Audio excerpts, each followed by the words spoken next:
ನಮಸ್ಕಾರ 30 ನಿಮಿಷ 30 ಸುದ್ದಿಗೆ ಸ್ವಾಗತ. ನಾನು ಚೈತ್ರ ರಾಜ್. ನನ್ನ ಜೊತೆಗಿದ್ದಾರೆ ನನ್ನ ಕಲೀಗ್ ನಾನು ನವಿತಾ ಜೈನ್. ವೀಕ್ಷಕರೇ, ದಿನದಲ್ಲಿ ನಡೆದಂತಹ ಪ್ರಮುಖ ಸುದ್ದಿಗಳನ್ನ ಇದೀಗ ಒಂದೊಂದೇ ನೋಡ್ತಾ ಹೋಗೋಣ.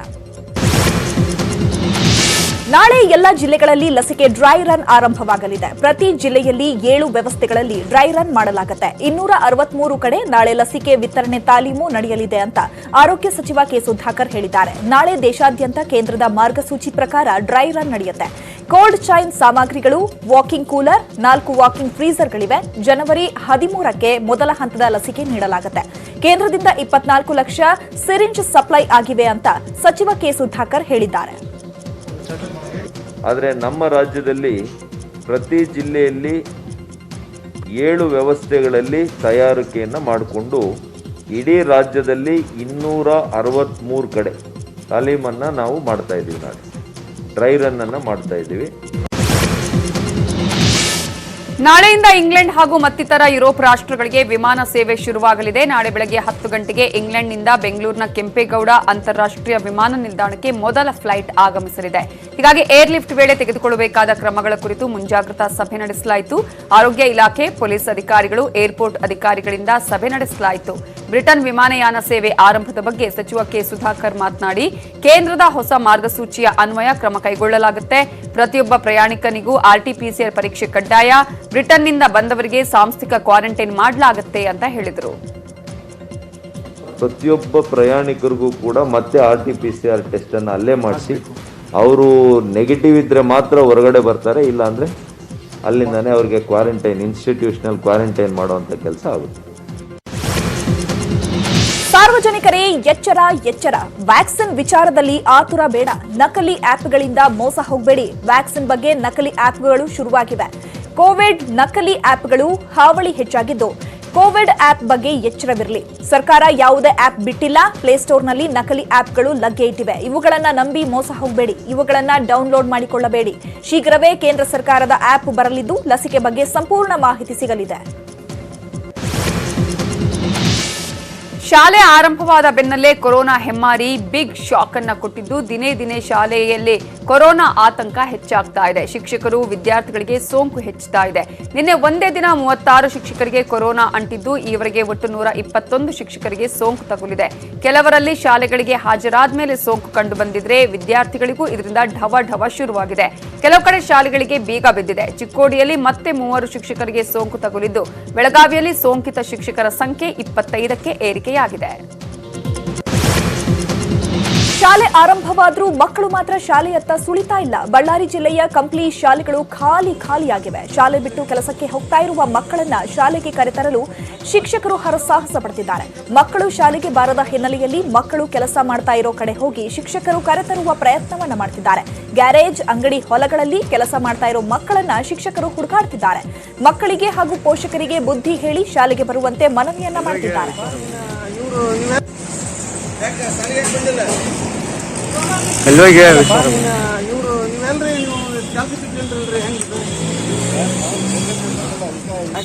ಲಾಕ್ಡೌನ್ ಇದ್ರಪ್ಪ ಅಂದ್ರೆ ಇಲ್ಲಿ ಕೆಲಸ ಮಾಡೋದನ್ನು ಸಾಧಿಸಬಹುದೇನೋ ನಮಗೆ ಹೋಗಿದ್ರೆ ಹೇಳಿ.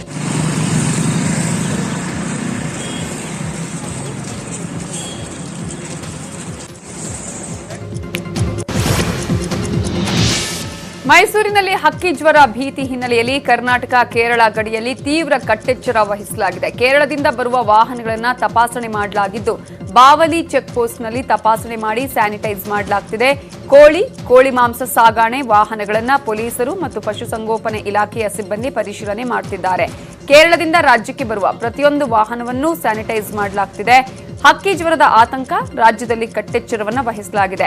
ಗಡಿ ಜಿಲ್ಲೆಗಳಲ್ಲಿ ಕಟ್ಟೆಚ್ಚರ ವಹಿಸುವುದಕ್ಕೆ ಸೂಚನೆ ನೀಡಲಾಗಿದೆ ಅಂತ ಹೇಳಿ ಆರೋಗ್ಯ ಸಚಿವರಾಗಿರುವ ಡಾಕ್ಟರ್ ಕೆ ಸುಧಾಕರ್ ಮಾಹಿತಿಯನ್ನ ನೀಡಿದ್ದಾರೆ.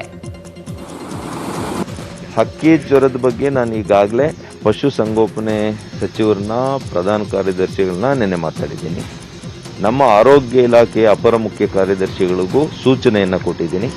ವಿಶೇಷವಾಗಿ ಕೇರಳ ಭಾಗದಲ್ಲಿ, ಗಡಿಭಾಗದಲ್ಲಿರ್ತಕ್ಕಂಥ ನಮ್ಮ ಜಿಲ್ಲೆಗಳೇನಿದೆ, ದಕ್ಷಿಣ ಕನ್ನಡ, ಉತ್ತರ ಕನ್ನಡ, ಉಡುಪಿ, ಈ ಜಿಲ್ಲೆಗಳೇನಿದೆ, ಇದಕ್ಕೆ ವಿಶೇಷ ಗಮನವನ್ನು ಕೊಟ್ಟು ನಮ್ಮ ಸರ್ವೇಲೆನ್ಸ್ ಅಧಿಕಾರಿಗಳನ್ನು ಮತ್ತು ನಮ್ಮ ಪಶುಸಂಗೋಪನೆ ಇಲಾಖೆಗೆ ಪ್ರಧಾನವಾಗಿ ಬರೋದ್ರಿಂದ ಅವರನ್ನು ಕೂಡ ಒಳಗೊಂಡು ನೀವು ಸಮಿತಿಯನ್ನು ಮಾಡಿಕೊಂಡು ಅಲ್ಲೆಲ್ಲ ಕೂಡ ಕಟ್ಟೆಚ್ಚರದಿಂದ ನೀವು ನೋಡಬೇಕು ಅಂತ ಸೂಚನೆಯನ್ನು ಈಗಾಗಲೇ ಕೊಟ್ಟಿದ್ದೀನಿ.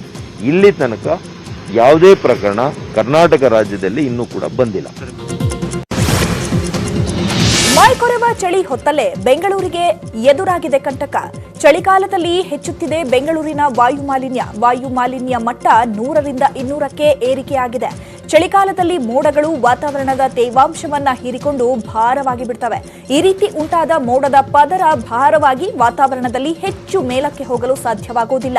ಸಾಮಾನ್ಯ ದಿನಗಳಲ್ಲಿ ವಾತಾವರಣದಲ್ಲಿ ಉಂಟಾಗುವ ಧೂಳು, ಹೊಗೆ ಎಲ್ಲ ಆಕಾಶದೆತ್ತರಕ್ಕೆ ಸೇರಿಬಿಡ್ತವೆ. ಆದರೆ ಚಳಿಗಾಲದಲ್ಲಿ ಉಂಟಾಗುವ ಈ ಪದರದ ಕಾರಣದಿಂದ ಧೂಳು, ಹೊಗೆ ಸೇರಿದಂತೆ ಮಾಲಿನ್ಯಕಾರಕಗಳು ಮನುಷ್ಯರು ಉಸಿರಾಡುವ ಮಟ್ಟದಲ್ಲೇ ತೇಲುತ್ತೆ. ಇದರಿಂದ ಅನೇಕ ರೀತಿಯ ಆರೋಗ್ಯ ಸಮಸ್ಯೆ ಎದುರಾಗಬೇಕಾಗುತ್ತೆ. ಸಾಮಾನ್ಯ ದಿನಗಳಲ್ಲಿ 1 ಕಿಲೋಮೀಟರ್ಗೂ ಹೆಚ್ಚಿನ ಎತ್ತರಕ್ಕೆ ಮಾಲಿನ್ಯಕಾರಕಗಳು ಹೋಗುತ್ತವೆ. ಆದರೆ ಚಳಿಗಾಲದಲ್ಲಿ 1 ಕಿಲೋಮೀಟರ್ಗಿಂತ ಹೆಚ್ಚು ಎತ್ತರಕ್ಕೆ ಹೋಗೋದಿಲ್ಲ. ಹೀಗಾಗಿ ಈಗ ಪದರ ಸೃಷ್ಟಿಯಾಗಿ ಸಿಲಿಕಾನ್ ಸಿಟಿಯಲ್ಲಿ ವಾಯು ಮಾಲಿನ್ಯ ಹೆಚ್ಚಾಗಿದೆ. ಕರ್ನಾಟಕ ರಾಜ್ಯ ಮಾಲಿನ್ಯ ನಿಯಂತ್ರಣ ಮಂಡಳಿ ಬಿಡುಗಡೆಗೊಳಿಸಿದ ಅಂಕಿ ಅಂಶದಿಂದ ಬಹಿರಂಗ ಆಗಿದೆ. ಕೋಲಾರದ ಆರ್ಎಲ್ ಜಾಲಪ್ಪ ನರ್ಸಿಂಗ್ ಕಾಲೇಜಿನಲ್ಲಿ 28 ಮಂದಿ ನರ್ಸಿಂಗ್ ವಿದ್ಯಾರ್ಥಿಗಳಿಗೆ ಕೊರೋನಾ ಬಂದಿದೆ. ಈ ಹಿನ್ನೆಲೆ Jalappa nursing college seal down ಮಾಡಲಾಗಿದೆ. ಅಲ್ಲದೆ ನರ್ಸಿಂಗ್ ಕಾಲೇಜನ್ನ ಕಂಟೈನ್ಮೆಂಟ್ ಝೋನ್ ಮಾಡಲಾಗಿದೆ. ನರ್ಸಿಂಗ್ ಕಾಲೇಜಲ್ಲಿ ಒಟ್ಟು 400 ಮಂದಿ ವಿದ್ಯಾರ್ಥಿಗಳಿದ್ದು, ಇವರಲ್ಲಿ ಕಳೆದ ಡಿಸೆಂಬರ್ 18, 21ರಂದು ಕೇರಳ, ಪಶ್ಚಿಮ ಬಂಗಾಳ ಸೇರಿದಂತೆ ಹಲವು ಕಡೆಯಿಂದ ವಿದ್ಯಾರ್ಥಿಗಳು ಆಗಮಿಸಿದ್ರು. ಕೇರಳದಿಂದ ಆಗಮಿಸಿದ್ದವರಲ್ಲಿ 27 ಮಂದಿಗೆ ಹಾಗೂ ಪಶ್ಚಿಮ ಬಂಗಾಳದಿಂದ ಬಂದಿದ್ದ ಒಬ್ಬರಲ್ಲಿ ಕೊರೋನಾ ದೃಢಪಟ್ಟಿದೆ. ಇನ್ನು 110 ಮಂದಿ ವಿದ್ಯಾರ್ಥಿಗಳನ್ನ ಜಾಲಪ್ಪ ಕಾಲೇಜು ಹಾಸ್ಟೆಲ್ನಲ್ಲಿಯೇ ಕ್ವಾರಂಟೈನ್ ಮಾಡಲಾಗಿದೆ.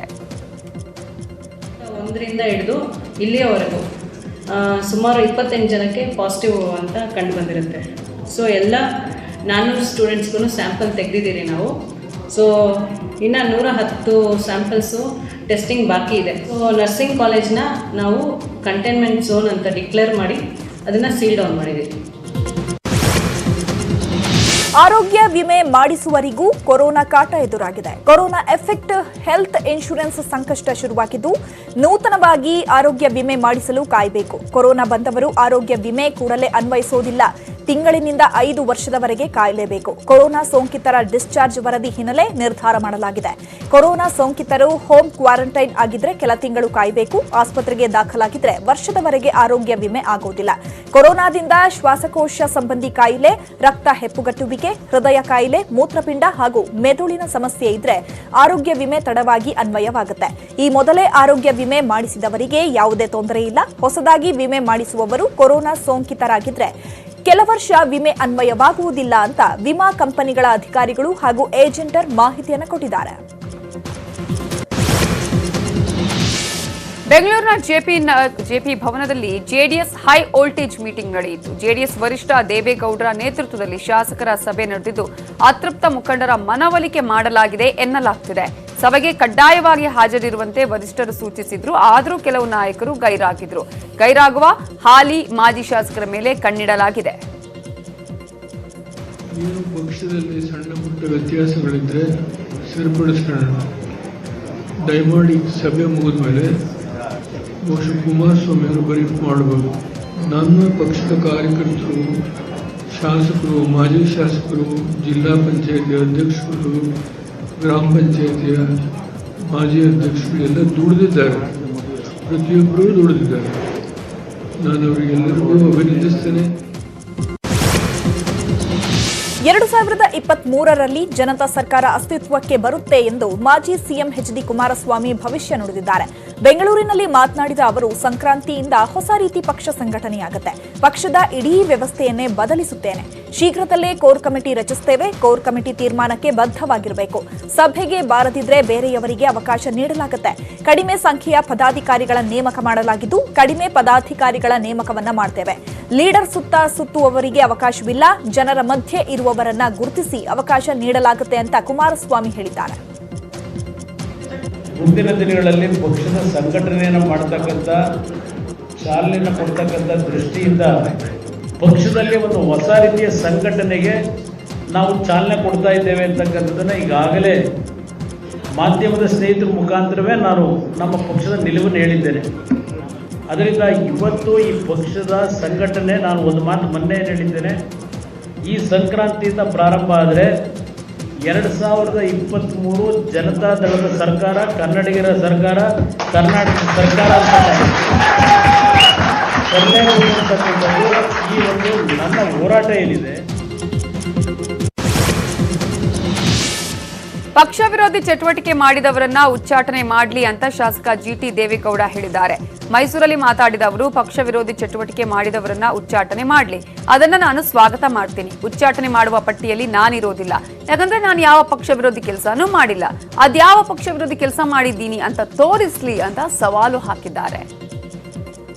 ಪಕ್ಷಕ್ಕೆ ಯಾವತ್ತೂ ಕೂಡ ಒಂದೇ ಒಂದು ದಿನ ವಿರುದ್ಧವಾದಂಥ ಚಟುವಟಿಕೆಗಳನ್ನು ಇವತ್ತಿನವರು ಕೂಡ ನಾನು ಮಾಡಿಲ್ಲ. ದೇವೇಗೌಡರ ಬಗ್ಗೆ ಅವರು ರಾಷ್ಟ್ರೀಯ ಅಧ್ಯಕ್ಷರು, ಅವ್ರ ಹಿರಿಯರು, ಅವ್ರ ತಂದೆನೂ ಅವರೇ, ನಮಗೆ ರಾಜಕೀಯದಲ್ಲಿ ಹಿರಿಯರು ಅವರೇ, ಸರ್ವಸ್ವವೂ ಅವರೇ ಅಂತೇಳಿ ನಂಬ್ಕೊಂಡೇ ಬಂದಿದ್ದೀನಿ. ಮುಹೂರ್ತ ಮೈಸೂರಿಂದ ಮಾಡಿದ್ರೇ ನಮ್ಮ ಪಕ್ಷ ಶುದ್ಧ ಆಯಿತು ಅಂತ ಮಾಡಿದ್ದಾರೆ. ಅವ್ರು ಮಾಡಲಿ, ಸಂತೋಷ, ಸ್ವಾಗತ. ಬಿಜೆಪಿ ಜೊತೆ ಜೆಡಿಎಸ್ ವಿಲೀನ ಅನ್ನೋ ಪ್ರಶ್ನೆಯೇ ಇಲ್ಲ. ಜೆಡಿಎಸ್ ಬಿಜೆಪಿ ಮೈತ್ರಿ ಕೇವಲ ಗಾಳಿ ಸುದ್ದಿ ಅಷ್ಟೇ ಅಂತ ಹುಬ್ಬಳ್ಳಿಯಲ್ಲಿ ಜೆಡಿಎಸ್ ಎಂಎಲ್ಸಿ ಬಸವರಾಜ್ ಹೊರಟ್ಟಿ ಹೇಳಿದ್ದಾರೆ. ಇನ್ನು ಪರಿಷತ್ ಸಭಾಪತಿಯನ್ನ ಕೆಳಗಿಳಿಸುವಾಗ ಬಿಜೆಪಿ ಜೊತೆಗೆ ಹೊಂದಾಣಿಕೆ ಆಗಿತ್ತು. ಜೆಡಿಎಸ್ ಬಿಟ್ಟು ಪರಿಷತ್ ಸಭಾಪತಿ ಆಯ್ಕೆ ಮಾಡಲು ಸಾಧ್ಯವಿಲ್ಲ. ನಾನು ಪರಿಷತ್ ಸಭಾಪತಿ ಆಗೋದಕ್ಕೆ 3 ಪಕ್ಷಗಳಿಂದ ಸಹಮತವಿದೆ. ನಾನು ಹಿರಿಯ ಸದಸ್ಯ ಅನ್ನುವ ಕಾರಣಕ್ಕೆ ಅವಿರೋಧ ಆಯ್ಕೆಗೆ 3 ಪಕ್ಷಗಳ ಮುಖಂಡರು ಸಹಮತ ವ್ಯಕ್ತಪಡಿಸಿದ್ದಾರೆ. ನಾನು ಸಭಾಪತಿಯಾಗೋದಕ್ಕೆ 90% ಸದಸ್ಯರ ಸಹಮತವಿದೆ ಅಂತ ಹೊರಟ್ಟಿ ಹೇಳಿದ್ದಾರೆ. ಮೈತ್ರಿ ಏನಿಲ್ಲ, ನಡುವಲ್ಲ ಗಾಳಿ ಸುದ್ದಿ ಎದ್ದಿತ್ತದ. ಮೈತ್ರಿದು ಏನಿಲ್ಲ. ಸಭಾಪತಿ ವಿಷಯ ಬಂದಾಗ ನಾವು ಏನು ಮಾಡಿದ್ವಿ ಅಂದರೆ ಅವ್ರನ್ನ ಕೆಳಗಿಳ ಸಪೋರ್ಟ್ ಮಾಡಿದ್ವಿ. ಅದು ನನ್ನ ಹೆಸರು ಪ್ರಸ್ತಾಪ ಆದಾಗ ನನಗನಿಸಿದ ಮಟ್ಟಿಗೆ 3 ಪಕ್ಷದಲ್ಲಿ ಸಹಮತ ಐತಿ. ಅವ್ರು ಹಿರಿಯದಾರ ಆದ್ರೆ ಆಗಲಿ ಅನ್ನೋಂಥ ಭಾವನೆ ಇದ್ದಿದ್ದರಿಂದ ಸಭಾಪತಿ ಸ್ಥಾನದಾಗಿದ್ದಾಗ ಅದ್ರ ಬಗ್ಗೆ ಅಪ್ರಸ್ತುತ ಅಂತ ತುಂಬದಾಗುತ್ತೆ. ಸ್ಯಾಂಡಲ್ವುಡ್ ಡ್ರಗ್ಸ್ ಡೀಲ್ ಕೇಸ್ಗೆ ಸಂಬಂಧಪಟ್ಟ ಹಾಗೆ A1 ಶಿವಪ್ರಕಾಶ್ಗೆ ಸಿಸಿಬಿ ಅಧಿಕಾರಿಗಳು ಡ್ರಿಲ್ ಮಾಡ್ತಾನೆ ಇದ್ದಾರೆ. ತನಿಖಾಧಿಕಾರಿಗಳಿಂದ ಪುನೀತ್ಗೆ ಫುಲ್ ಡ್ರಿಲ್ ನಡೀತಾ ಇದ್ದು ಸತತ 6 ಗಂಟೆಯಿಂದ ವಿಚಾರಣೆ ಮಾಡಲಾಗ್ತಾ ಇದೆ. ಸುಪ್ರೀಂ ಕೋರ್ಟ್ನಿಂದ ಶಿವಪ್ರಕಾಶ್ ಆದೇಶ ಪತ್ರವನ್ನ ತಂದಿದ್ದ, ಯಾವುದೇ ಕ್ರಮ ಕೈಗೊಳ್ಳುವಂತಿಲ್ಲ ಅನ್ನುವ ಆದೇಶ ಪತ್ರವನ್ನ ತಂದಿದ್ದಾನೆ. ಸದ್ಯ ಶಿವಪ್ರಕಾಶ್ನಿಂದ ಕೆಲ ಪ್ರಾಥಮಿಕ ಮಾಹಿತಿಗಳನ್ನು ಮಾತ್ರ ತನಿಖಾಧಿಕಾರಿಗಳು ಕಲೆ ಹಾಕ್ತಿದ್ದಾರೆ. ಪಂಚಮಸಾಲಿ ಸಮುದಾಯಕ್ಕೆ 2A ಮೀಸಲಾತಿ ಹೋರಾಟ ಹಿನ್ನೆಲೆಯಲ್ಲಿ ಪಂಚಮಸಾಲಿ ಪೀಠದ ಸ್ವಾಮೀಜಿ ವಿರುದ್ಧ ವೀರಶೈವ ಮಹಾಸಭಾದ ಅಧ್ಯಕ್ಷ ಶಾಮನೂರು ಶಿವಶಂಕರಪ್ಪ ಕಿಡಿಕಾರಿದ್ದಾರೆ. ದಾವಣಗೆರೆ ಜಿಲ್ಲೆಯ ಹರಿಹರದಲ್ಲಿ ಮಾತನಾಡಿದ ಅವರು, ಸ್ವಾಮೀಜಿ ಸಮುದಾಯವನ್ನ ಡಿವೈಡ್ ಮಾಡಲು ಹೊರಟಿದ್ದಾರೆ. ನಾವು ಅದನ್ನ ಬೇಡ ಅಂತ ಹೇಳ್ತೀವಿ. ಎಲ್ಲರೂ ಮೀಸಲಾತಿ ಬೇಕು ಅಂತ ಕೇಳ್ತಾರೆ. ಅದನ್ನ ಕೊಡೋದು ಬಿಡೋದು ಸರ್ಕಾರಕ್ಕೆ ಬಿಟ್ಟಿದ್ದು. ವೀರಶೈವ ಅಂದ್ರೆ ಎಲ್ಲರೂ ಬರ್ತಾರೆ, ಎಲ್ರಿಗೂ ಸಿಗುತ್ತೆ ಅಂತ ಹೇಳಿದ್ದಾರೆ. ಎಲ್ಲರೂ ಕೇಳ್ತಾರೆ, ಅದು ಕೊಡೋದು ಬಿಡೋದು ಸರ್ಕಾರದ್ದು. ಮಾಡ್ರಿಗೆಲ್ಲ ಮಾಡ್ರಿ ಅಂತ ಹೇಳೋದಷ್ಟೇ. ನಿಮ್ಮ ಬೆಂಬಲ ಇದೆ ಸರ್? ನಮ್ಮದು ಬೆಂಬಲನೂ ಇಲ್ಲ, ವಿರೋಧನೂ ಇಲ್ಲ. ನಮಗೆ ಕೊಟ್ಟೋದಾರಲ್ಲ, ನಾವು ಕೇಳ್ತೀವಿ. ವೀರಶೈವರು ಅಂದ್ರೆ ಎಲ್ಲರೂ ಬಂದರು, ನಾವು ಒಟ್ಟಿಗೆ ಕೇಳ್ತಾ ಇದಾವಲ್ಲ. ಅವರಿಗೆಲ್ಲ ಡಿವೈಡ್ ಮಾಡ್ತಾರೆ, ತಾವೇ ಮಾಡೋಣ ಡಿವೈಡ್ ಮಾಡೋದು. ಬಂಗಾಳಕೊಲ್ಲಿಯಲ್ಲಿ ವಾಯುಭಾರ ಕುಸಿತ ಹಿನ್ನೆಲೆಯಲ್ಲಿ ಬೆಂಗಳೂರು ಸೇರಿದಂತೆ ರಾಜ್ಯದ ಹಲವು ಕಡೆ ಮಳೆಯಾಗ್ತಾ ಇದೆ. ಕರಾವಳಿ, ಮಲೆನಾಡಿನಲ್ಲಿ ಭರ್ಜರಿ ಮಳೆಯಾಗಿದೆ. ಬೆಂಗಳೂರಲ್ಲಿ ಇಂದು ಮಳೆಯಾಗುವ ಸಾಧ್ಯತೆ ಇದೆ. ನಿನ್ನೆ ಇಡೀ ರಾತ್ರಿ ಮಳೆರಾಯ ಅಬ್ಬರಿಸಿದ್ದಾನೆ. ತಗ್ಗು ಪ್ರದೇಶಗಳಿಗೆ ನೀರು ನುಗ್ಗಿ ಅವಾಂತರ ಸೃಷ್ಟಿಯಾಗಿದೆ. 11 ಜಿಲ್ಲೆಗಳಲ್ಲಿ ಅಕಾಲಿಕ ಮಳೆ, ರೈತರು ಕಂಗಾಲಾಗಿದ್ದು ರಾಗಿ, ಹುರುಳಿ ಒಕ್ಕಣೆ ಮಾಡ್ತಾ ಇದ್ದ ರೈತರಿಗೆ ಸಂಕಷ್ಟ ಎದುರಾಗಿದೆ. ಕೆಲವು ಕಡೆ ನೀರಲ್ಲಿ ಹುರುಳಿ ಬೆಳೆ ಕೊಚ್ಚಿ ಹೋಗಿದೆ. ಇನ್ನು 4 ದಿನ ವರುಣ ಅಬ್ಬರಿಸಲಿದ್ದಾನೆ ಅಂತ ಹವಾಮಾನ ಇಲಾಖೆಯಿಂದ ಮುನ್ಸೂಚನೆ ಸಿಕ್ಕಿದೆ. ಬಂಗಾಳಕೊಲ್ಲಿಯಲ್ಲಿ ವಾಯುಭಾರ ಕುಸಿತ ಎಫೆಕ್ಟ್ನಿಂದಾಗಿ ರಾಯಚೂರು ಜಿಲ್ಲೆಯಾದ್ಯಂತ ತುಂತುರು ಮಳೆಯಾಗ್ತದೆ. ತುಂತುರು ಮಳೆಯಿಂದಾಗಿ ರೈತರು ಸಂಕಷ್ಟಕ್ಕೆ ಸಿಲುಕಿದ್ದಾರೆ. ಜೋಳ, ಕಡಲೆ, ತೊಗರಿ, ಭತ್ತ ಬೆಳೆದ ರೈತರು ಪರದಾಡ್ತಿದ್ದಾರೆ. ಯಾಕಂದ್ರೆ ಕಾಳು ಕಟ್ಟುವ ಹಂತದಲ್ಲಿರೋ ಕಡಲೆಯ ಹುಳಿ ತೊಳೆದು ಹೋಗುತ್ತೆ. ಇತ್ತ ಜೋಳದ ಸುಂಕ ಸಹ ಮಳೆಯಿಂದ ತೊಳೆದುಕೊಂಡು ಹೋಗ್ತಿದೆ. ಇನ್ನು ತೊಗರಿ, ಭತ್ತ ಕಟಾವು ಮಾಡಿದ ರೈತರು ಸಹ ಸಂಕಷ್ಟಕ್ಕೆ ಸಿಲುಕಿ ಪರದಾಡುವಂತಾಗಿದೆ. ಜಿಟಿ ಮಳೆ 2 ದಿವಸದಿಂದ ಸತತ ತೆನೆ ಬಿಡಕತ್ತವ, ಕಡ್ಲೆ ಹೂವು ಬಿಡಕತ್ತವ. ಈ ಅಕಾಲಿಕ ಮಳೆಯಿಂದ ಬಹಳಷ್ಟು ರೈತರು ಸಂಕಷ್ಟದಲ್ಲಿದ್ದಾರೆ. ಅವರು ನಷ್ಟ ಆಗಿದ್ದು ಕಡ್ಲೆಗೆ ಸರ್ಕಾರ ರೈತರಿಗೆ ಪರಿಹಾರ ಕೊಡಬೇಕಂತ ನಾವು ಈ ಮೂಲಕ ಮುಖ್ಯಮಂತ್ರಿಗಳಿಗೆ ಒತ್ತಾಯ ಮಾಡ್ತೀವಿ. ಸಿಎಂ ತವರು ಶಿಕಾರಿಪುರದಲ್ಲಿ ಕುರುಬ ಸಮಾಜದ ರಣಕಹಳೆ ಮೊಳಗಿದೆ. ಶಿವಮೊಗ್ಗ ಜಿಲ್ಲೆಯ ಶಿಕಾರಿಪುರದಲ್ಲಿ ಎಸ್ಟಿ ಮೀಸಲಾತಿ ಹೋರಾಟದ ಬಹಿರಂಗ ಸಮಾವೇಶಕ್ಕೆ ಚಾಲನೆ ನೀಡಲಾಯಿತು. ಪಟ್ಟಣದ ಹೊಸಸಂತೆ ಮೈದಾನದಲ್ಲಿ ಕಾಗಿನೆಲೆ ಪೀಠದ ಶ್ರೀ ನಿರಂಜನಾನಂದಪುರಿ ಸ್ವಾಮೀಜಿ ಸಮಾವೇಶವನ್ನು ಉದ್ಘಾಟಿಸಿದರು. ಸಭೆಯಲ್ಲಿ ಗ್ರಾಮೀಣಾಭಿವೃದ್ಧಿ ಸಚಿವ KS Eshwarappa, HM Revanna, M Shrikanth ಸೇರಿದಂತೆ ಪ್ರಮುಖರು ಭಾಗಿಯಾಗಿದ್ದರು. ಶಿವಮೊಗ್ಗ, ಚಿಕ್ಕಮಗಳೂರು ಜಿಲ್ಲೆ ಹಾಗೂ ಹೊನ್ನಾಳಿ, ಹಿರೇಕೆರೂರು ಭಾಗದ ಸುಮಾರು 5,000ಕ್ಕೂ ಅಧಿಕ ಕುರುಬ ಸಮಾಜದ ಜನ ಪಾಲ್ಗೊಂಡಿದ್ದರು. ಮಹಿಳಾ ಸೆಕ್ಯೂರಿಟಿ ಗಾರ್ಡ್ಗೆ ಲೈಂಗಿಕ ಕಿರುಕುಳ ಆರೋಪ ಕೇಳಿಬಂದಿದೆ. ಕಲಬುರಗಿ ನಗರದ ಪಿಡಿಎ ಎಂಜಿನಿಯರಿಂಗ್ ಕಾಲೇಜ್ ಸಿಬ್ಬಂದಿಯಿಂದ ಲೈಂಗಿಕ ಕಿರುಕುಳ ನಡೆದಿದೆ ಅಂತ ಸೆಕ್ಯೂರಿಟಿ ಗಾರ್ಡ್ ಅಂಬಿಕಾ ಎಂಬ ಮಹಿಳೆ ಆರೋಪಿಸಿದ್ದಾಳೆ. ಮನಿಷಾ ಎಂಬ ಮ್ಯಾನ್ ಪವರ್ ಏಜೆನ್ಸಿ ಮೂಲಕ ಸೆಕ್ಯೂರಿಟಿ ಗಾರ್ಡ್ ಆಗಿ ನೇಮಕಗೊಂಡಿದ್ದ ಅಂಬಿಕಾ ಹಲವು ವರ್ಷಗಳಿಂದ ಸೆಕ್ಯೂರಿಟಿ ಗಾರ್ಡ್ ಆಗಿ ಕೆಲಸ ಮಾಡ್ತಾ ಇದ್ಲು. ಗಂಡನಿಲ್ಲದ ಮಹಿಳೆ ಅನ್ನುವ ಕಾರಣಕ್ಕೆ ಪಿಡಿಎ ಕಾಲೇಜಿನ ಬೀಬಪ್ಪ ಸೂರ್ಯಕಾಂತ ಅನ್ನೋರಿಂದ ಲೈಂಗಿಕ ಕಿರುಕುಳ ನಡೆದಿತ್ತು ಅಂತ ಹೇಳಲಾಗ್ತಾ ಇದೆ. ಇದಾದ ನಂತರ ಸೆಕ್ಯೂರಿಟಿ ಸೂಪರ್ವೈಸರ್ ಬಸವರಾಜ್ ಪೋಟೆ ಎಂಬಾತನಿಂದಲೂ ಲೈಂಗಿಕ ಕಿರುಕುಳ ನಡೆದಿದೆ ಅಂತ ಆರೋಪಿಸಲಾಗಿದೆ. ಗಂಡನಿಲ್ಲದ ಅಂಬಿಕಾಗೆ ಎಲ್ಲಾ ರೀತಿಯ ಸೌಲಭ್ಯ ಕಲ್ಪಿಸುತ್ತೇನೆ, ತನ್ನ ಬೇಡಿಕೆ ಈಡೇರಿಸುವಂತೆ ಪರೋಕ್ಷವಾಗಿ ಲೈಂಗಿಕ ಕಿರುಕುಳ ನೀಡುತ್ತಿದ್ದ ಅಂತ ಮಹಿಳೆ ಆರೋಪಿಸಿದ್ದಾಳೆ. ಈ ಸಂಬಂಧ ತಕರಾರು ತೆಗೆದಿದ್ದಕ್ಕಾಗಿ ತನ್ನನ್ನ ಏಜೆನ್ಸಿ ಕೆಲಸದಿಂದ ತೆಗೆದಿದ್ದು ತನಗೆ ನ್ಯಾಯ ದೊರಕಿಸಿಕೊಡುವಂತೆ ಅಂಬಿಕಾ ಆಗ್ರಹಿಸಿದ್ದಾಳೆ. ಅಂಬಿಕಾಳಿಗೆ ಅನ್ಯಾಯವಾಗಿದ್ದು ಪೊಲೀಸ್ ಠಾಣೆಯಲ್ಲಿ ದೂರು ದಾಖಲಾಗಿದೆ. ಕಾರ್ಮಿಕ ಇಲಾಖೆ ಮಧ್ಯಪ್ರವೇಶ ಮಾಡಿ ಕ್ರಮ ಕೈಗೊಳ್ಳುವಂತೆ ಸೋಷಿಯಲ್ ಇವಿಲ್ ಎರಾಡಿಕೇಷನ್ ಫೌಂಡೇಶನ್ ಒತ್ತಾಯಿಸಿದೆ. ಸೆಕ್ಯೂರಿಟಿಗಳ ಮ್ಯಾಗ ಸೂಪರ್ವೈಸರ್ ಬಸವರಾಜ್ ಪೋಟೆ ಏನು ಮಾಡಿದನು, ಒಬ್ಬ ಹೆಣ್ಮಗಳ ಕೈಲೇ ಹೇಳ್ಸಕತ್ತನು, ಅವಳಿಗೆ ಇಟ್ಕೋತೀನಿ, ಅವಳಿಗೆ ನೋಡ್ತೀನಿ, ಹೆಂಗಾದ್ರೆ ಗಂಡಿಲ್ಲ, ನಾನು ಆಕೆಗೆ ಜೀವನ ಕೊಡ್ತೀನಿ, ಮಾಡ್ತೀನಿ ಅಂಥೇಳಿ ಸುಮಾರು 15 ದಿನದಿಂದ ಪೀಡಿಸ್ಲತ್ತಾರೆ ಸರ್. ಈ ಥರ ನಾವು ಒಪ್ಪಲಾರ್ದ ಕಾರಣಕ್ಕೆ ಅವಳಿಗೆ ನನಗೆ ಜಗಳ ಹಚ್ಚಿ ಅದು ಒಂದೇ ನೋವಿನದ್ಲಿಂದ ಅವರು ಪರ್ಸ್ನಲ್ ವಿಷಯಕ್ಕೆ ಜಗಳ ಮಾಡಿದಾರೆ ಅಂಥೇಳಿ ಡ್ಯೂಟಿಲಿಂದ ತೆಗೆದು ಹಾಕಿದ್ದಾರೆ ಸರ್. ನಮ್ಮ ಡಿಮ್ಯಾಂಡ ಈ ಹೆಣ್ಮಗಳಿಗೆ ನ್ಯಾಯ ಕೊಡಿಸ್ಬೇಕು. ಅವರು ಏನು ಈಗ ಲೈಂಗಿಕ ಕಿರುಕುಳ ಆಗೈತಿ, ಹೆಣ್ಮಗಳಿಗೆ ನ್ಯಾಯ ಕೊಡಿಸ್ಬೇಕು. ಈಗೆಲ್ಲ ಏಜೆನ್ಸಿಗಳು ಎಷ್ಟು ಅವ್ಯವಹಾರ ನಡೆಸ್ಯಾವ, ಅಂಥ ಏಜೆನ್ಸಿಗಳ ವಿರುದ್ಧ ಕ್ರಮ ತಗೋಬೇಕು, ಕಾನೂನು ರೀತಿಯಿಂದ ಕ್ರಮ ತಗೋಬೇಕು. ಅಪಘಾತದಲ್ಲಿ ಗಾಯಗೊಂಡ ವ್ಯಕ್ತಿಗಳನ್ನು ಆಸ್ಪತ್ರೆಗೆ ಸೇರಿಸುವ ಮೂಲಕ ಸಚಿವ ಗೋಪಾಲಯ್ಯ ಮಾನವೀಯತೆ ಮೆರೆದಿದ್ದಾರೆ. ಹಾಸನದ ವರ್ತುಲ ರಸ್ತೆಯಲ್ಲಿರೋ ಬೂವನಹಳ್ಳ ಕ್ರಾಸ್ ಬಳಿ ಅಪಘಾತದಲ್ಲಿ ವ್ಯಕ್ತಿಯೊಬ್ಬರು ಗಾಯಗೊಂಡಿದ್ರು. ಇದೇ ಮಾರ್ಗವಾಗಿ ಬರ್ತಾ ಇದ್ದ ಜಿಲ್ಲಾ ಉಸ್ತುವಾರಿ ಸಚಿವ ಗೋಪಾಲಯ್ಯ ತಕ್ಷಣವೇ ತಮ್ಮ ಕಾರನ್ನು ನಿಲ್ಲಿಸಿ ಗಾಯಾಳುವನ್ನ ತಮ್ಮ ಬೆಂಗಾವಲು ವಾಹನದಲ್ಲಿ ಚಿಕಿತ್ಸೆಗಾಗಿ ಆಸ್ಪತ್ರೆಗೆ ದಾಖಲಿಸಿ ಮಾನವೀಯತೆಯನ್ನ ಮೆರೆದಿದ್ದಾರೆ. ಒಳ್ಳೆದಾಗಿದೆ ಬಿಡ್ರಿ, ಒಳ್ಳೆ ಡ್ರೈವರ್ ಆಗೋತಿ ಬಚಾವ್ ಮಾಡ್ಯಾವ್ರಿ ನಿಮ್ಮ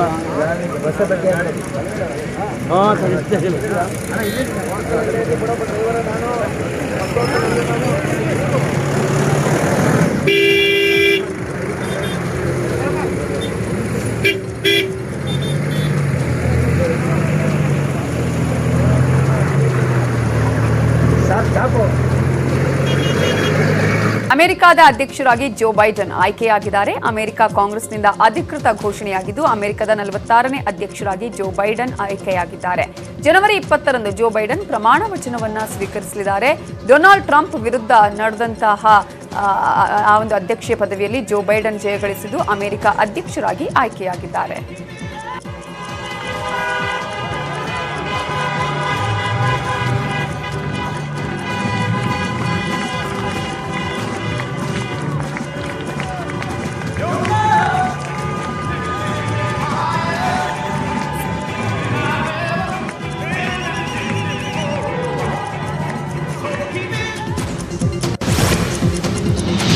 ತುಮಕೂರಿನ ಕೆಡಿಪಿ ಸಭೆಯಲ್ಲಿ ಎಡಬ್ಲ್ಯೂಗೆ ಬಾಯಿಗೆ ಬಂದಂತೆ ಸಚಿವ ಮಾಧುಸ್ವಾಮಿ ಮಾತನಾಡಿದ್ದಾರೆ. ಕೆಲಸ ಮಾಡದ ಅಧಿಕಾರಿಗೆ ಬಹಿರಂಗವಾಗಿ ಕ್ಲಾಸ್ ತೆಗೆದುಕೊಂಡಿದ್ದಾರೆ. ಜಾಡ್ಸಿ ಒದ್ರೆ ಎಲ್ಲಿಗೆ ಹೋಗಿ ಬಿದ್ದಿರ್ತೀಯ ಗೊತ್ತಾ, ರಾಸ್ಕಲ್, ಕತ್ತೆ ಕಾಯೋಗ್ ಬಂದಿದ್ಯಾ? ಜಿಲ್ಲಾ ಪಂಚಾಯತ್ ಎಂಜಿನಿಯರಿಂಗ್ ವಿಭಾಗದಲ್ಲಿ ಕೆಲಸಗಳೇ ನಡೆದಿಲ್ಲ. ಸೂಚನೆ ನೀಡಿದ್ರೂ ಗುತ್ತಿಗೆದಾರನಿಗೆ ಕೆಲಸ ಒಪ್ಪಿಸಿಲ್ಲ.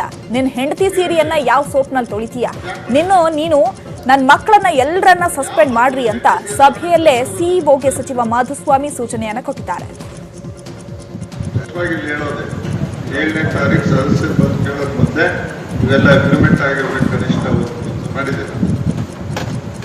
ಜಾಡ್ಸ್ ಒದ್ದು ಬಿಟ್ರೆ ಎಲ್ಲಿ ಹೋಗ್ಬಿಡ್ತೀವಿ ಗೊತ್ತಾ ನಿನಗ? ಕಥೆಗಾಯ ಕೇಳಿದ್ದೇನೆ ಇಲ್ಲಿ, ಯಾಕೆ ಕೇಳಿದ್ದೀರಿ? ಹೇಳಿನೇ ಇಲ್ವಾ? ಯಾಕೆ ಮಾಡಿಲ್ಲ? ಯಾವ ಸೊಪ್ಪು ನೀನು ಹೆಂಡತಿ ಸೇರ್ ತಗೊಂಡು ಹೋಗೋದು ನೀನು ಸುಳಿದ್ದೆ.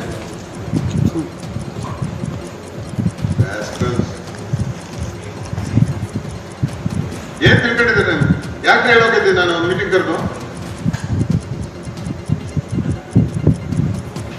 ಬರೀಮ್ಮ ರೆಸೊಲ್ಯೂಷನ್ ಮಾಡಿ ಸಸ್ಪೆಂಡ್ ಮಾಡ್ಸಿ ನನ್ನ ಮಕ್ಕಳನ್ನೆಲ್ಲ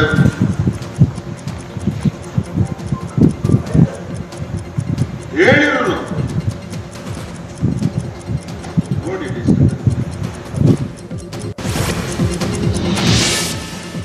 ಯುವರಾಜ್ ಸಂಪರ್ಕ ಜಾಲಕ್ಕೆ ಸಿಸಿಬಿ ಅಧಿಕಾರಿಗಳು ಶಾಕ್ ಆಗಿದ್ದಾರೆ. ಬಗೆದಷ್ಟು ಬೆಳೀತಾನೆ ಇದೆ ಸ್ವಾಮಿ ಜಾಲ. ಯುವರಾಜ್ ಜಾಲದ ಹಿಂದೆ ಸಿಸಿಬಿ ಬಿದ್ದಿದ್ದು ರಾಧಿಕಾ ಕುಮಾರಸ್ವಾಮಿ ಅಷ್ಟೇ ಅಲ್ಲ, ಯುವರಾಜ್ಗೆ ಹಲವು ನಟಿಯರ ನಂಟಿದೆ.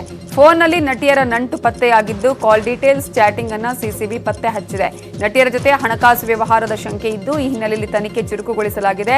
ಅಲ್ಲದೆ ಪ್ರಭಾವಿ ಅಂತ ಪರಿಚಯಿಸಿಕೊಂಡು ಯುವರಾಜ್ ಮಹಿಳೆಯೊಬ್ಬರಿಗೆ ಕೋಟಿ ಕೋಟಿ ವಂಚನೆ ಮಾಡಿದ್ದಾನೆ ಎನ್ನಲಾಗ್ತಿದೆ. ಜ್ಯೋತಿಷ್ಯ ಹೇಳುವ ನೆಪದಲ್ಲಿ ಈತ ಪರಿಚಯ ಮಾಡಿಕೊಂಡು ಬಳಿಕ ಉನ್ನತ ಹುದ್ದೆ ಕೊಡಿಸುವ ಆಮಿಷವೊಡ್ಡಿ ಮೋಸ ಮಾಡಿದ್ದಾನೆ. ಕೇಂದ್ರ ಸರ್ಕಾರದಲ್ಲಿ ಉನ್ನತ ಹುದ್ದೆ ಕೊಡಿಸ್ತೀನಿ ಅಂತ ಹೇಳಿ ವಿಲ್ಸನ್ ಗಾರ್ಡನ್ ಮಹಿಳೆಯೊಬ್ಬರಿಂದ 4.5 ಕೋಟಿ ಪಡೆದು ವಂಚನೆ ಮಾಡಿದ್ದಾನೆ. ಯುವರಾಜ್ ಬಂಧನದ ಬಳಿಕ ಮಹಿಳೆ ವಿಲ್ಸನ್ ಗಾರ್ಡನ್ ಠಾಣೆಯಲ್ಲಿ ಎಫ್ಐಆರ್ ಅನ್ನು ದಾಖಲಿಸಿದ್ದಾರೆ. ಅಲ್ಲದೆ ಯುವರಾಜ್ನ ಆಸ್ತಿಯನ್ನ ಸಿಸಿಬಿ ಜಾಲಾಡ್ತಿದೆ. ಇದನ್ನ ಕುಟುಂಬದ ಆಸ್ತಿ ಬಗ್ಗೆ ತನಿಖೆ ನಡೆಸಲಾಗ್ತಾ ಇದ್ದು ಎಲ್ಲೆಲ್ಲೂ ಎಷ್ಟೆಷ್ಟು ಆಸ್ತಿ ಮಾಡಿದ್ದಾನೆ ಅಂತ ತನಿಖೆಯನ್ನ ಮಾಡಲಾಗ್ತಿದೆ. ಬೆಂಗಳೂರಿನಲ್ಲಿ ನಡೀತಾ ಇರುವ ಕೃಷಿ ಸಂಜೀವಿನಿ ಕಾರ್ಯಕ್ರಮಕ್ಕೆ ಸಿಎಂ ಬಿಎಸ್ವೈ ಚಾಲನೆ ಕೊಟ್ಟಿದ್ದಾರೆ. ವಿಧಾನಸೌಧದಲ್ಲಿ ನಡೀತಾ ಇರುವ ಕಾರ್ಯಕ್ರಮದಲ್ಲಿ 40 ವಾಹನಗಳಿಗೆ ಸಿಎಂ ಯಡಿಯೂರಪ್ಪ ಚಾಲನೆ ಕೊಟ್ಟಿದ್ದಾರೆ. ಕಾರ್ಯಕ್ರಮದಲ್ಲಿ ಡಿಸಿಎಂ ಲಕ್ಷ್ಮಣ ಸವದಿ, ಕೃಷಿ ಸಚಿವ ಬಿಸಿ ಪಾಟೀಲ್, ಸಹಕಾರ ಸಚಿವ ಎಸ್ಟಿ ಸೋಮಶೇಖರ್ ಉಪಸ್ಥಿತರಿದ್ದರು. ಲ್ಯಾಬ್ ಟು ಲ್ಯಾಂಡ್ ಹೆಸರಿರುವ ವಾಹನಗಳಲ್ಲಿ 18 ರೀತಿಯ ಉಪಕರಣಗಳ ಬಳಕೆ ಮಾಡಲಾಗಿದೆ. ಕಾರ್ಯಕ್ರಮದಲ್ಲಿ ಸಿಎಂ ಬಿಎಸ್ವೈ ಮಾತನಾಡಿ, ಕೃಷಿ ಸಂಜೀವಿನಿ ಯೋಜನೆ ಅಡಿ 40 ವಾಹನ ಬಿಡುಗಡೆ ಮಾಡಲಾಗಿದೆ. ಇದರ ಸದುಪಯೋಗವನ್ನ ರೈತರು ಬಳಕೆ ಮಾಡಿಕೊಳ್ಳಬೇಕು ಅಂತ ಮನವಿ ಮಾಡಿದ್ದಾರೆ.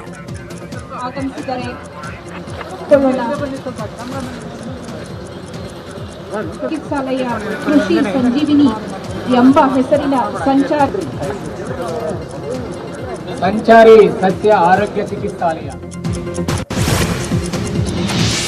ಗುಜರಿ ಸಾಮಗ್ರಿಗಳನ್ನು ಹೊತ್ತೊಯ್ತಾ ಇದ್ದ ಲಾರಿ ನಿಯಂತ್ರಣ ತಪ್ಪಿ ಮತ್ತೊಂದು ಲಾರಿಗೆ ಡಿಕ್ಕಿ ಹೊಡೆದಿದೆ. ಡಿಕ್ಕಿ ಹೊಡೆದ ರಭಸಕ್ಕೆ ಲಾರಿ ಮಗುಚಿ ಬಿದ್ದಿದ್ದು ಬೆಂಗಳೂರು ಹೊರವಲಯದ ಆನೇಕಲ್ ತಾಲೂಕಿನ ಅತ್ತಿಬೆಲೆ ಬಳಿ ಈ ಅಪಘಾತ ಸಂಭವಿಸಿದೆ. ಘಟನೆಯಲ್ಲಿ ಲಾರಿ ಚಾಲಕ ಮತ್ತು ಕ್ಲೀನರ್ ಗಂಭೀರವಾಗಿ ಗಾಯಗೊಂಡಿದ್ದು ಹತ್ತಿರದ ಖಾಸಗಿ ಆಸ್ಪತ್ರೆಗೆ ದಾಖಲಿಸಲಾಗಿದೆ.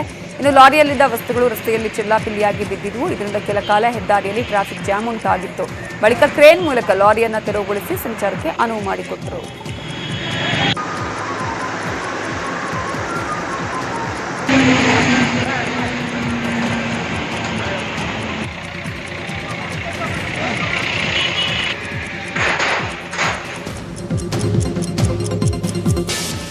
ಗ್ರಾಮ ಪಂಚಾಯತಿ ಚುನಾವಣೆ ಮುಗಿದ್ರೂ ದ್ವೇಷ ಮಾತ್ರ ಇನ್ನೂ ಮುಗಿದಿಲ್ಲ. ಕೊಡಗು ಜಿಲ್ಲೆ ಕುಶಾಲನಗರ ಸಮೀಪದ ಬೈಲುಕುಪ್ಪೆಯಲ್ಲಿ ಜನವರಿ 3ರಂದು ಕಾಂಗ್ರೆಸ್ ಬೆಂಬಲಿತ ಅಭ್ಯರ್ಥಿಗಳು ಗೆದ್ದಿದ್ದಾರೆ ಅಂತ ಕ್ಯಾಂಟೀನ್ಗೆ ನುಗ್ಗಿ ಯುವಕರ ಗುಂಪು ದಾಂಧಲೆ ಮಾಡಿದೆ.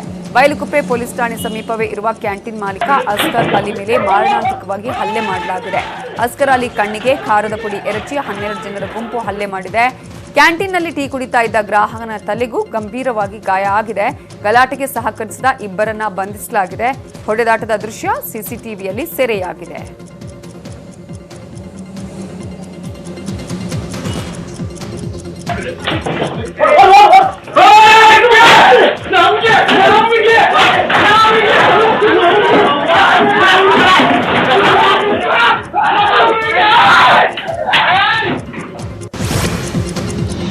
ಕೇಂದ್ರ ಸರ್ಕಾರದ 3 ಕೃಷಿ ಕಾಯ್ದೆಯನ್ನು ವಿರೋಧಿಸಿ ದೇಶಾದ್ಯಂತ ರೈತ ಸಮುದಾಯ ಬೀದಿಗೆ ಇಳಿದು ಹೋರಾಟ ನಡೆಸ್ತಾ ಇದೆ. ಇಡೀ ದೇಶದ ರೈತರ ಹೋರಾಟ ಒಂದು ತೂಕವಾದರೆ ಹರಿಯಾಣ ಮತ್ತು ಪಂಜಾಬ್ ರೈತರ ಹೋರಾಟ ಮತ್ತೊಂದು ತೂಕವಾಗಿದೆ. ಈ ನಡುವೆ ಇಂದು ಹರಿಯಾಣದ ಕುಂಡ್ಲಿ, ಮನೇಸರ್, ಪಾಲ್ವಾಲ್ ರಾಷ್ಟ್ರೀಯ ಹೆದ್ದಾರಿಯಲ್ಲಿ ಟ್ರ್ಯಾಕ್ಟರ್ ಮೆರವಣಿಗೆ ನಡೆಸಲು ರೈತರು ಅನುಮತಿ ಕೋರಿದ್ದಾರೆ. ಹರಿಯಾಣ ಪೊಲೀಸರು ಸಹ ಅನುಮತಿ ನೀಡಿದ್ದು ಇಂದು ಬೆಳಗ್ಗೆ 11ರಿಂದ ಸಂಜೆ 4 ಗಂಟೆಯವರೆಗೆ ರೈತರ ಟ್ರ್ಯಾಕ್ಟರ್ ಮೆರವಣಿಗೆ ನಡೆಯಲಿದೆ ಎಂದು ತಿಳಿದುಬಂದಿದೆ. ಅಲ್ಲದೆ ಈ ಮೆರವಣಿಗೆಯಲ್ಲಿ ಸುಮಾರು 2500 ಟ್ರ್ಯಾಕ್ಟರ್ಗಳು ರಸ್ತೆಗೆ ಇಳಿಯಲಿವೆ ಎಂದು ಅಂದಾಜಿಸಲಾಗಿದೆ. ಸಂಕ್ರಾಂತಿ ಹಬ್ಬಕ್ಕೆ ಬೆಂಗಳೂರಿಗರಿಗೆ ನಮ್ಮ ಮೆಟ್ರೋ ಗಿಫ್ಟ್ ಕೊಟ್ಟಿದೆ. 2ನೇ ಹಂತದ ಮೊದಲ ರೀಚ್ ಲೋಕಾರ್ಪಣೆಗೆ ಸಿದ್ಧತೆ ಮಾಡಿಕೊಳ್ಳಲಾಗಿದ್ದು ಜನವರಿ 14ರಂದು ವಿಡಿಯೋ ಕಾನ್ಫರೆನ್ಸ್ ಮೂಲಕ ಲೋಕಾರ್ಪಣೆಯಾಗಲಿದೆ. ಯಲಚೇನಹಳ್ಳಿ ಟು ಅಂಜನಾಪುರ ವಿಸ್ತೃತ ಮಾರ್ಗದಲ್ಲಿ ಮೆಟ್ರೋ ಸಂಚರಿಸಲಿದೆ. 6.29 ಕಿಲೋಮೀಟರ್ ಉದ್ದದ ಮಾರ್ಗ 500 ಕೋಟಿ ವೆಚ್ಚದಲ್ಲಿ ನಿರ್ಮಾಣವಾಗಿದ್ದು 5 ಎಲಿವೇಟೆಡ್ ನಿಲ್ದಾಣ ಹೊಂದಿರುವ ಮಾರ್ಗವಾಗಿದೆ. ಸಿಎಂ ಬಿಎಸ್ವೈ ಉಪಸ್ಥಿತಿಯಲ್ಲಿ ಕೇಂದ್ರ ಸಚಿವ ಹರ್ದೀಪ್ ಸಿಂಗ್ ಪುರಿ ಉದ್ಘಾಟನೆ ಮಾಡಲಿದ್ದು ಸಂಕ್ರಾಂತಿಗೆ ನಮ್ಮ ಮೆಟ್ರೋ ಗಿಫ್ಟ್ ಅನ್ನು ಕೊಟ್ಟಿದೆ. ಪರಿಹಾರ ನೀಡದಕ್ಕೆ ತಂದೆ ಮಗ ಸಚಿವರ ಮುಂದೆ ಕಣ್ಣೀರು ಹಾಕಿರೋ ಘಟನೆ ಚಾಮರಾಜನಗರ ತಾಲೂಕು ಬದನಗುಪ್ಪೆ ಗ್ರಾಮದಲ್ಲಿ ನಡೆದಿದೆ. ಕಾಳನಾಯಕ ಪುತ್ರ ಗೋವಿಂದ ಅನ್ನೋರು ಸಚಿವ ಜಗದೀಶ್ ಶೆಟ್ಟರ್ ಎದುರು ಅಳಲು ತೋಡ್ಕೊಂಡಿದ್ದು, ಕೈಗಾರಿಕಾ ಪ್ರದೇಶಕ್ಕೆ ವಶಪಡಿಸಿಕೊಂಡಿರೋ ತಮ್ಮ ಭೂಮಿಗೆ ಪರಿಹಾರ ನೀಡಿಲ್ಲ, ಸ್ಥಳೀಯರಿಗೆ ಉದ್ಯೋಗ ನೀಡ್ತಾ ಇಲ್ಲ, ಕೈಗಾರಿಕೆ ಪ್ರದೇಶ ಮಾಡುವ ಸಂದರ್ಭದಲ್ಲಿ ಭೂ ಸ್ವಾಧೀನ ಮಾಡಿಕೊಂಡು ಪರಿಹಾರ ಕೊಟ್ಟಿಲ್ಲ ಅಂತ ಕಣ್ಣೀರು ಹಾಕಿದ್ದಾರೆ. ಈ ವೇಳೆ ಸಚಿವ ಜಗದೀಶ್ ಶೆಟ್ಟರ್ ಪರಿಶೀಲಿಸಿ ಪರಿಹಾರ ಕೊಡಿಸುವ ಭರವಸೆ ಕೊಟ್ಟಿದ್ದಾರೆ. ಕೆ ಜಾರ್ಜ್ ಬಂದಾಗ ಸೇಮ್ ಹಿಂಗೆ ಅರ್ಜಿ ಕೊಟ್ಟಾಗ ತಗೊಂಡು ಈ ಪರಿಶೀಲನೆ ಮಾಡ್ತಾರೆ, ಸುಮ್ಮನೆ ಇದು ಮಾಡ್ತಾರೆ, ಏನು ಮಾಡ್ತಾರೆ. ಏನು ಹೇಳಿದ್ದೀನಿ ಅರ್ಜಿ ಕೊಟ್ಟು ಬಂದಿಲ್ಲ ಅಂತ ಹೇಳಿ ನಾನು ಎಂಕ್ವೈರಿ ಮಾಡ್ತೀನಿ. ನೀವು ಒಂದ್ಸಲ ಬೆಂಗಳೂರಿಗೆ ಕಳಿಸ್ತೀನಿ ನಿಮ್ಮನ್ನು, ಬೆಂಗಳೂರಿಗೆ ಕಳಿಸ್ತೀನಿ. ಚಾಮರಾಜನಗರದ ಸರ್ಕಾರಿ ಮೆಡಿಕಲ್ ಕಾಲೇಜಿನ ಹಾಸ್ಟೆಲ್ನಲ್ಲಿ ಚಿರತೆ ಬಂದು ಹೋಗಿದೆ. ಮುಖ್ಯದ್ವಾರದ ಮೂಲಕ ಹಾಸ್ಟೆಲ್ಗೆ ಚಿರತೆ ಪ್ರವೇಶಿಸಿದ್ದು ಹೊರ ಹೋಗೋದಕ್ಕೆ ಪರದಾಡಿದೆ. ಚಿರತೆ ಅಡ್ಡಾಡಿದ ದೃಶ್ಯ ಸಿಸಿಟಿವಿಯಲ್ಲಿ ಸೆರೆಯಾಗಿದೆ.